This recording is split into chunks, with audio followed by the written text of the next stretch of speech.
السلام علیکم ورحمۃ اللہ وبرکاتہ۔ دوستو، آج کی اس ویڈیو کے اندر ہم بات کرنے والے ہیں کہ خواب میں اگر کوئی شخص خود کو ہنستا دیکھے، بلند آواز سے ہنستا دیکھے یا آہستہ آواز میں ہنستا دیکھے، اس کی کیا تعبیر ہے اور یہ کس بات پر علامت اور دلیل ہے، آج کی اس ویڈیو میں اس حوالے سے بات ہوگی۔ ویڈیو کے ساتھ جڑے رہیے گا، بہت زیادہ انفارمیٹو ہونے والی ہے۔ دوستو، علامہ ابن سیرین رحمہ اللہ فرماتے ہیں کہ اگر کوئی شخص خواب میں خود کو ہنستا دیکھے تو خواب میں خود کو ہنستا دیکھنا یہ غم اور دکھ کے ملنے پر علامت اور دلیل ہے۔ اسی طرح علامہ ابن سیرین رحمہ اللہ فرماتے ہیں کہ اگر کوئی شخص خواب میں دیکھے کہ وہ کھلکھلا کے ہنس رہا ہے، کہکا لگا کے ہنس رہا ہے، تو جس قدر وہ کھلکھلا کے ہنس رہا ہے، کہکا لگا کر ہنس رہا ہے، اسی قدر اس شخص کو غم اور دکھ پہنچنے پر علامت اور دلیل ہے۔ فرمان حق تعالی ہے فَلْيَضْحَكُوا قَلِيلًا وَلْيَبْكُوا كَثِيرًا۔ سورۃ توبہ کی آیت نمبر 82 میں اللہ نے فرمایا ہے کہ چاہیے کہ وہ ہنسیں کم اور روئیں زیادہ۔ اسی طرح وہ فرماتے ہیں کہ اگر کوئی شخص خواب میں دیکھے کہ وہ آہستہ آواز کے ساتھ ہنستا ہے تو خواب میں آہستہ آواز کے ساتھ ہنسنا یہ کم غم کے ملنے پر علامت اور دلیل ہے، یعنی اس کو غم تو پہنچے گا لیکن کم غم پہنچے گا، کم دکھ پہنچے گا۔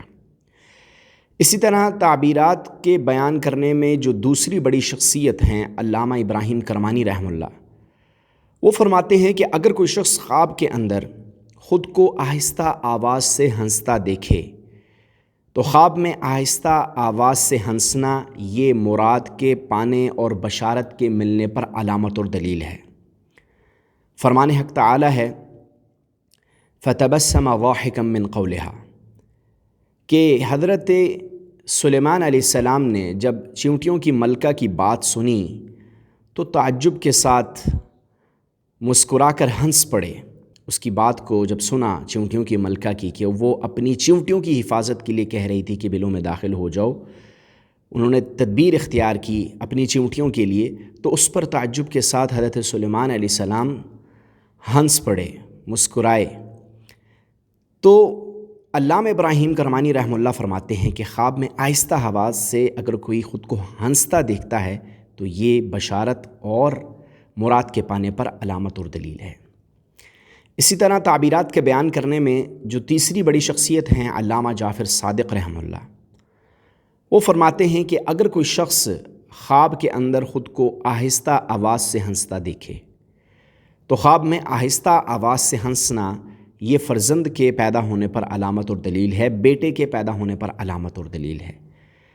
فرمان حق تعالی ہے فَضَحِكَتْ فَبَشَّرْنَاهَا بِإِسْحَاقَ کہ حضرت ابراہیم علیہ السلام کی اہلیہ حضرت سارہ ہنسیں جب فرشتوں نے خوشخبری دی ان کو حضرت اسحاق کی، تو وہ حضرت اسحاق کی خوشخبری کو سن کر ہنس پڑیں۔ اسی طرح وہ فرماتے ہیں علامہ جعفر صادق رحمہ اللہ فرماتے ہیں کہ اگر کوئی شخص خواب میں خود کو کہکا لگا کر ہنستا دیکھے، کھلکھلا کے ہنستا دیکھے، تو یہ بڑے غم کے اور بڑے دکھ کے پہنچنے پر علامت اور دلیل ہے، کیونکہ اللہ تعالیٰ کے کاموں پر تعجب کے ساتھ ہنسنا یہ غم اور دکھ کے ملنے پر علامت اور دلیل ہے۔ اور فرمان حق تعالی ہے أَفَمِنْ هَذَا الْحَدِيثِ تَعْجَبُونَ کہ کیا تم ان باتوں پر تعجب کرتے ہو؟ تو یہاں سے یہ بات معلوم ہوتی ہے کہ اگر کوئی شخص کہکا لگا کر ہنستا ہے اور بلند آواز سے ہنستا ہے تو یہ بھی بڑے غم اور بڑے دکھ کے ملنے پر علامت اور دلیل ہے۔ تو دوستو، امید کرتا ہوں ہماری آج کی اس ویڈیو میں جو آپ کو خواب میں ہنسنے کے حوالے سے تعبیرات بیان کی گئیں یہ آپ کو سمجھ آ چکی ہوں گی۔ ویڈیو پسند آئی ہے تو اس کو لائک کر دیں، چینل پر نئے ہیں تو چینل کو سبسکرائب کر دیں۔ ملتے ہیں اس طرح کی ایک اور انفارمیٹو ویڈیو میں۔ اللہ حافظ۔